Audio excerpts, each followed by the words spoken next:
everyone, and welcome to another edition of Connecting with Kim. We have another great show for you today, and we're so glad that you joined us here on Tampa Bay Arts and Education Network.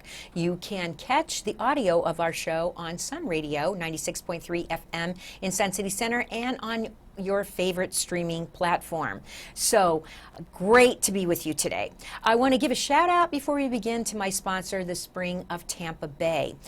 They supply my on-air wardrobe from the Spring Boutique, which is located at the corner of Swann and Henderson. And if you have not visited them, please do support their mission, because since 1977 they have been providing sanctuary and services for survivors of domestic violence, and they do a fantastic job, and they're a great organization, so please support their efforts. I'm so excited to introduce my guest today. She's a first-timer on Connecting with Kim, and that's always a great thing. I love that. Her name is Samantha Mellen, and she is the Development Director for A Kid's Place. Welcome, Samantha, to Connecting with Kim. Thank you so much for having us here. We're thrilled. Oh, it's my honor and my privilege, because we'll get into this, but I knew Dottie Berger MacKinnon. Oh, yes. And my mother and Dottie were old friends, and in fact, my mother worked on her campaign for her first election. So we go back a long way. So this is really, really special to me. So as I do on every Connecting with Kim show, I always let my guests start off with talking about themselves. I like them to share a little bit about their life journey thus far, because you never know if someone is from the same place as you, went to the same school as you, had an experience like you did, and they'll spark on that, and they'll say, "Yeah, I'm gonna listen to Samantha tell me all about this wonderful organization." So take a few minutes, as long as you want, and share a little bit with us. Well, thank you for having us here. I actually started with our toy drive. I worked in hospitality and had a group of regulars, and they all wanted to give back, and we didn't know how. And we really wanted to help that small nonprofit and give back to our own backyard in our community.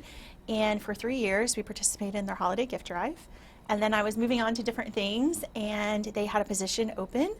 And 10 years later, I'm still here. Are you from this area? Tell us a little bit about where you're from. I grew up in the East Coast in Daytona, from Jersey, and grew up in Daytona and went to school there. And then I came over to USF for a criminology major, and you know how many times we change majors.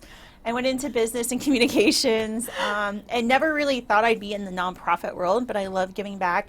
It's extremely humbling to work with the community, and from hospitality, you're always working with people and connecting them in different ways, and that's really how it all started, and it was just a great transition piece. I've always volunteered and jumped with 2 feet, and always had that getting everyone else involved with me. I've done dragon boat racing and volunteering at other places, and it's just been a lot of fun, and now I get to do it every day, so it's great. Well, it's amazing. That's an amazing background. Now, I just want to say before we start, I absolutely love your hair. If I could have different hair, I would have your hair. It's so beautiful. Thank you. So let's talk about, I know that has nothing to do with it, but this is a conversational friendly show. We talk about what we want here. So let's take a step everyone through, because we, as you know, we have a lot of new people moving into the Hillsborough County, Tampa Bay area, and they may not know anything about A Kid's Place. So I think we ought to start maybe with stepping them through. How did it come about? What's it all about? You know, just kind of take a little stroll through the history, and then we'll branch from there. Well, Dottie Berger MacKinnon was our founder, and she was a fierce lady. You know, no one told her no, and she had such a compassion for others and helping children. She had started several organizations with other people, and you know, in 2008, the county and she was a commissioner for a little while, and they kept asking her to build an additional residential community, and she was like no and fighting it. And in 2008, she decided yes. So they built A Kid's Place. And she really she was so passionate about foster children and the children that have no voice, and being an advocate for them and helping them, because every child deserves a safe place to call home. And that's where A Kid's Place grew, you know, and she started it about 14 years ago. And she gathered the community, and they came together, and they rallied, and they found the property. And then we were going to be a 24-hour assessment center to kind of be like that initial place where children can be before they're placed in foster care. And then it morphed into a house parent model, and we're really just a unique facility out in Brandon on 5 acres We can have up to 60 children at any given time, and we're unique because we have a house parent model, which means that paid staff live on site. They live with these children. So you have the best of both worlds. You have that loving, nurturing environment. They have all their meals together. They go on field trips together. They do their homework together. But then you really have those amenities that a shelter can provide, whether it's on-site therapy, on-site education. We have a big pantry they go grocery shopping out of, and that is filled by our community partners. And it's just really bringing everyone together, but being that wraparound services for those children and being able to keep those brothers and sisters together during a very traumatic time. You know, no one chooses to be in foster care. They didn't get to choose where they live or how they got there, and they're really there at no fault of their own.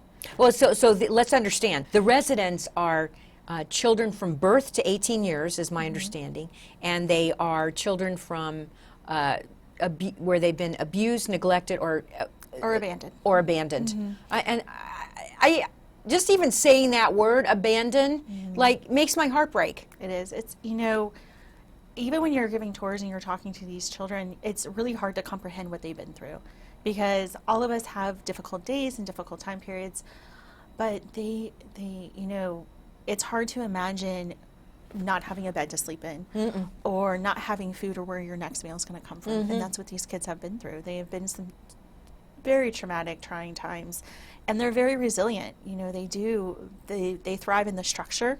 They thrive in the resources that we have. They thrive because they're with their siblings, so they don't have to worry where they are. That to me is key, and I think we should make sure that people understand that you are dedicated to keeping siblings together. We are, because that doesn't happen all the time in the foster care system. It doesn't, and you know, and I don't think it's intentional. It's just that they don't have the resources. Exactly. They don't have the beds. In Hillsborough, Pasco, and Pinellas, there are over 5,000 children in care at any given time. And that's it's shocked. We should be shocked by that. We are shocked. Are you listening to that? It's 5,000 children in that area that are in care every day. We should be shocked by that. And it's the average age is 6. 6. You know, they don't have enough beds for the children. They don't have enough resources for the children. So it's really, really important that we can keep them together, and it's really important that we can give them the structure to thrive. Education's hugely important to us, because they don't have a future if we can't break the cycle. Exactly. You know, and we plant seeds of that loving, nurturing environment everywhere we go, and we hope that when they leave, those seeds continue to grow.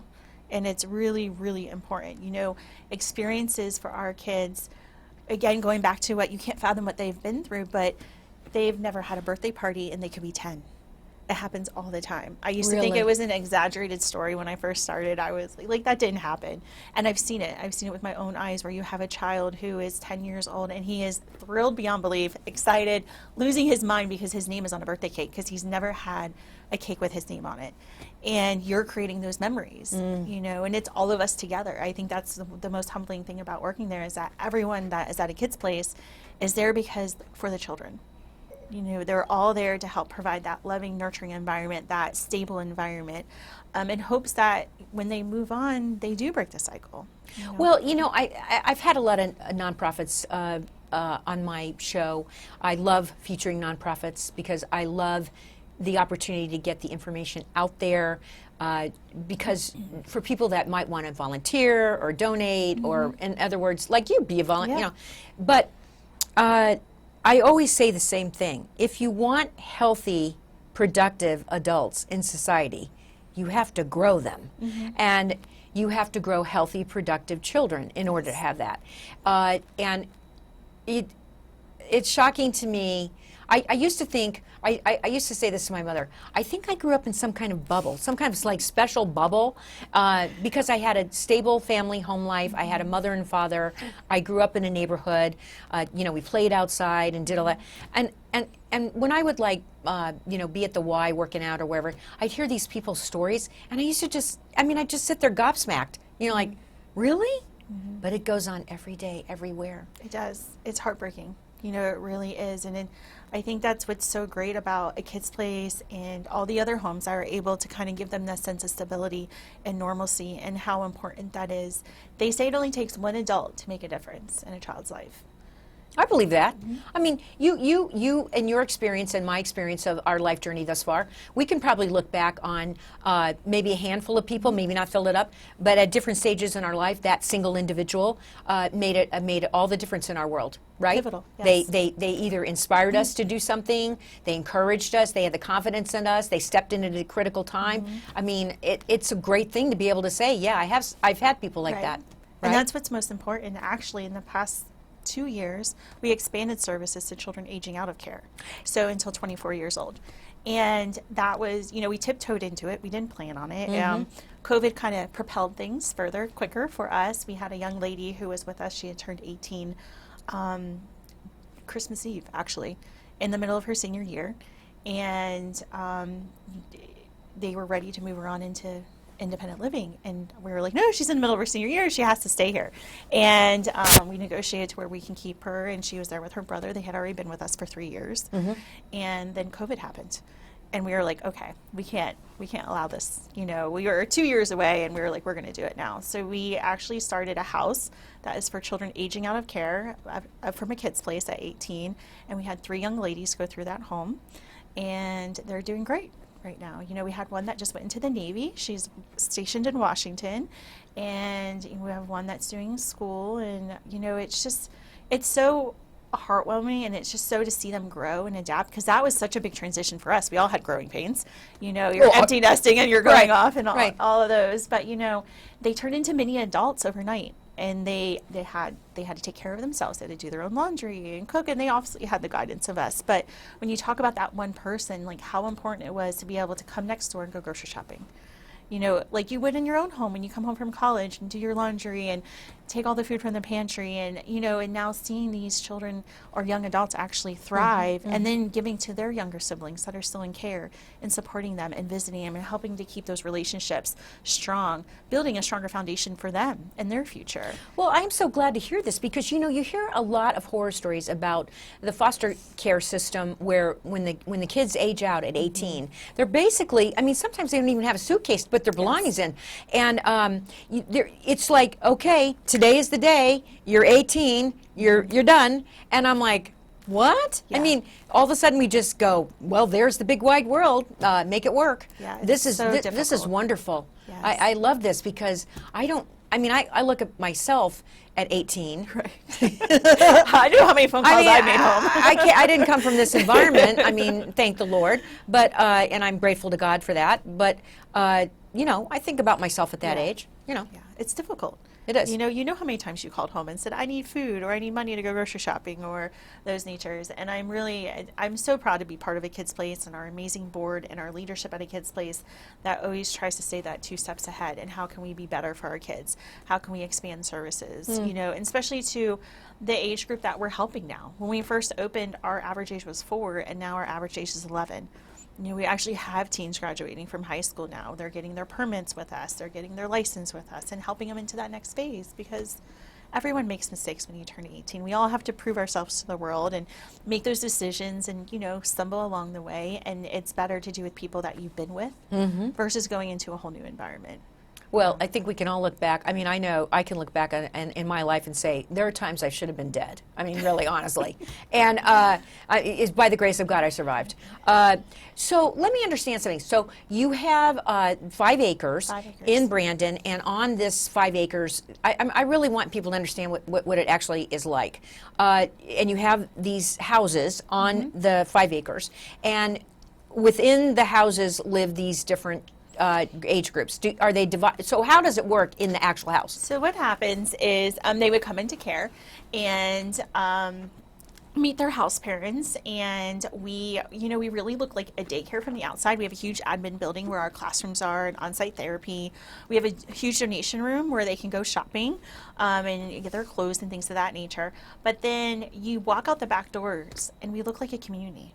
We look like a cul-de-sac. We're 5 houses built around a cul-de-sac, and it's made to feel like a neighborhood, so that they feel like they're part of a neighborhood and not an institution.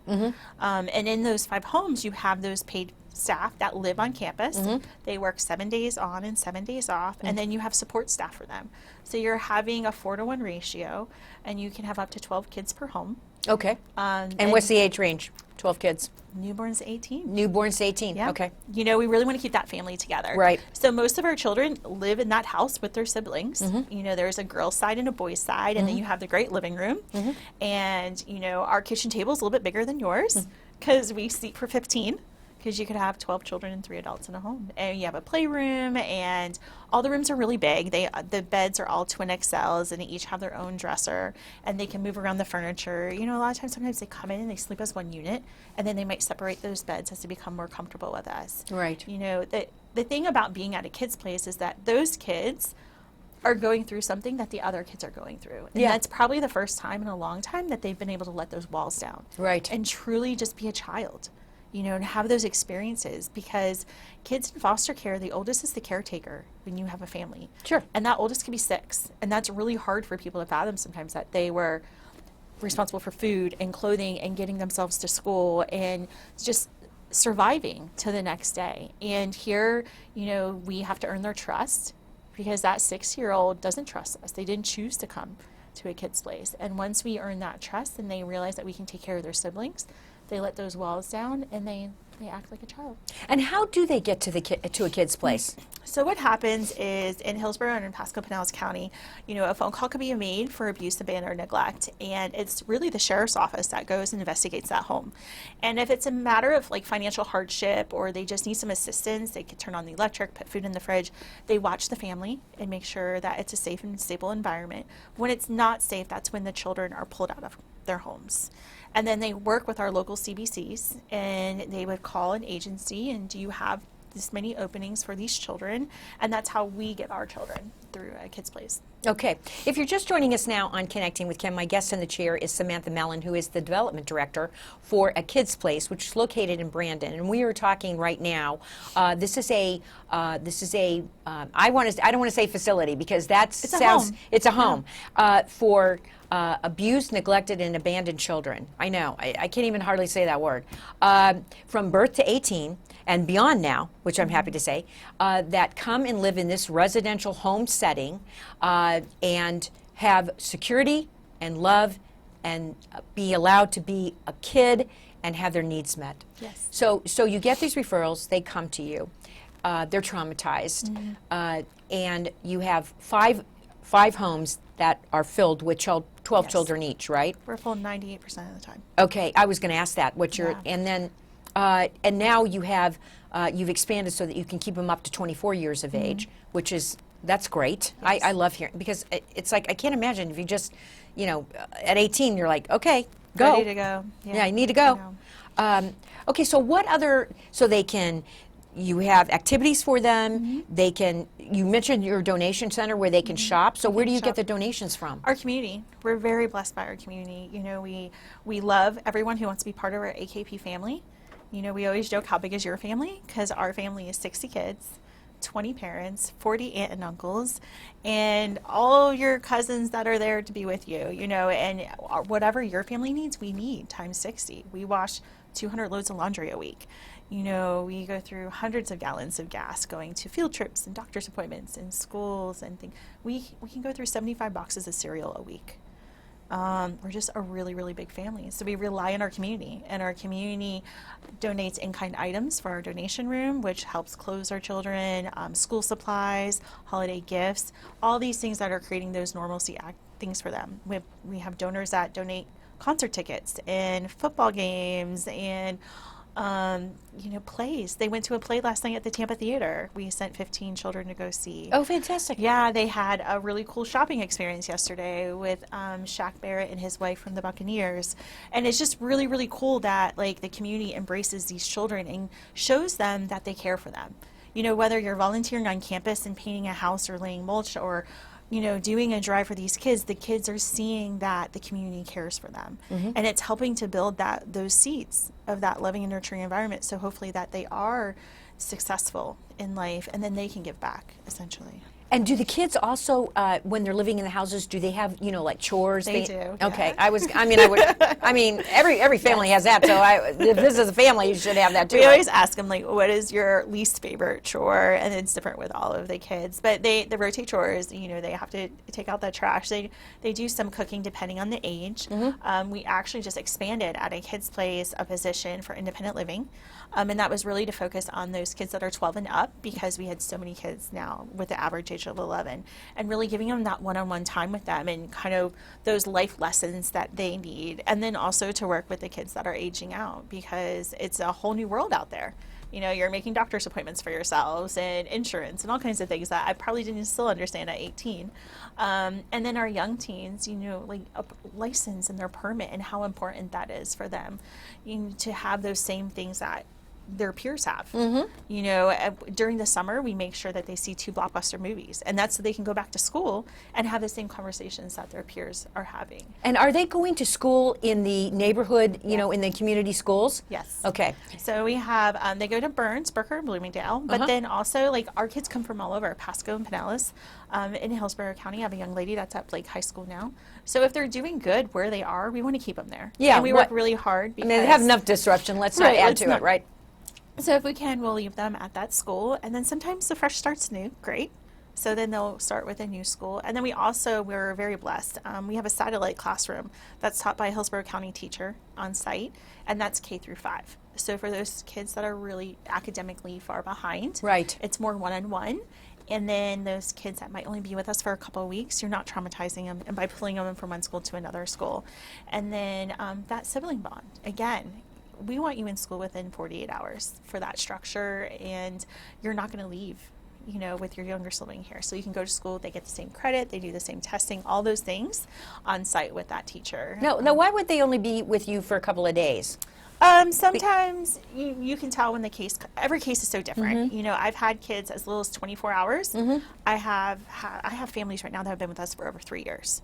So every case is different and different levels of traumatizing and things that are going on. So it just depends. Maybe they found a relative fairly quickly. You know, maybe it could be spousal abuse or something of that nature, and they were able to find that aunt or uncle quickly. You know, what a kids place really does is it gives the system time to work. You know, your kids are pulled in, but it gives time to find that aunt, uncle, or grandparent. And our hope is that the kids leave together intact. Right, and go to a family member. Yes. So let me ask you a question.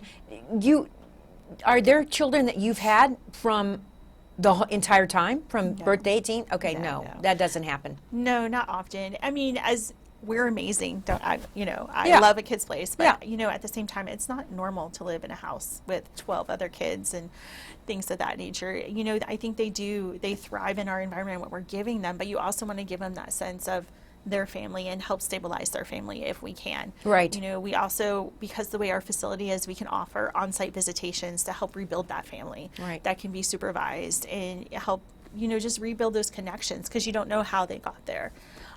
You know, we had one young lady, she was going through domestic violence, and she was in foster care as a child. And her kids came into care because of how everything played out.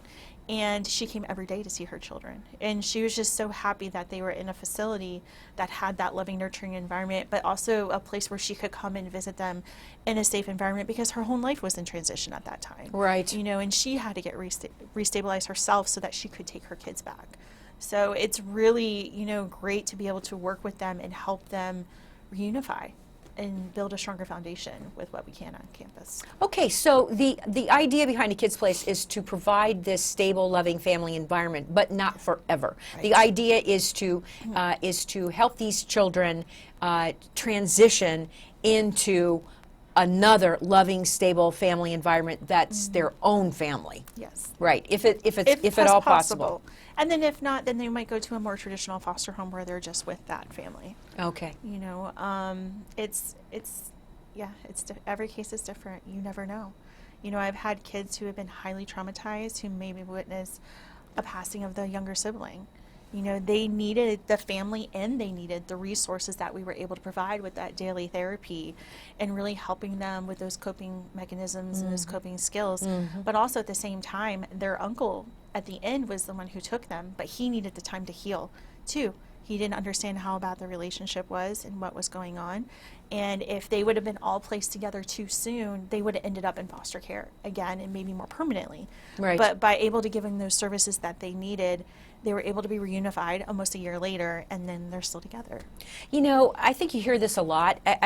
It's shocking to me, but I have experienced it myself, so I understand it, where family members really don't realize what's going on. Yeah. And they're oftentimes shocked and surprised themselves to find out that this has been going on. And so, well, we only have a few minutes left, and as we talked about before we started filming, I always like to give all of my MPOs and folks from your kind of organizations an opportunity to stare right in that camera that's devoted to you and deliver any message you want to impart before we're done. Well, thank you very much for having us, and thank you to our amazing community. Tampa Bay is amazing. First, I love them. They're great. You know, we can't do what we do without your support, and you can give in so many different ways. You can give your time and volunteer. We have several events on campus, off campus, fundraising events. You can give your talent, your professional services, and then you can give your treasure. We have to raise about $2 million a year, and that's to provide all the extra resources that we do here on campus. We are great stewards of our donors' dollars and very conscious of that. Over 84% of all the funds raised go back to support our programs. And we just would love for you to be part of our AKP family. You know, there are so many ways. There is no such thing as a gift too small. It's $2.36 to feed a child for an entire week at a kid's place. You can give monthly and have that ongoing support forever. You can join our annual giving program with our Guardian Giving Society. You can shop at our thrift store. We have a thrift store called AKP Thrift in Brandon Office 60, and all of those resources also go back to support our children. So there are so many ways. Visit our website or reach out to me directly, and you can come see our campus and see how you can help. That would be great. I want to come see your campus. Yes, please do. Because I have not been there, and I will just admit that publicly. There are some times when people slide into my schedule, and sometimes I have a chance to go visit their facilities, and sometimes I don't. But I always try to make an effort. Well, Samantha, thank you so much for being my guest today. My guest today on Connecting Kin was Samantha Mellen, who is from A Kid's Place in Brandon. She's the development director there, and I want to thank her for being with me. It was really a joy. Thank you so much. That's all we have time for today, so we want to invite you back next week for another edition of Connecting with Kim. In the meantime, I want you to stay safe. I want you to enjoy life. I want you to help others, and I want you to enjoy living in our little corner of paradise. And go and visit my Facebook and my Instagram account if you want more detail about my on-air wardrobe, which is provided by my sponsor, the Spring of Tampa Bay, from their Spring Boutique. So thank you. Take care. So long.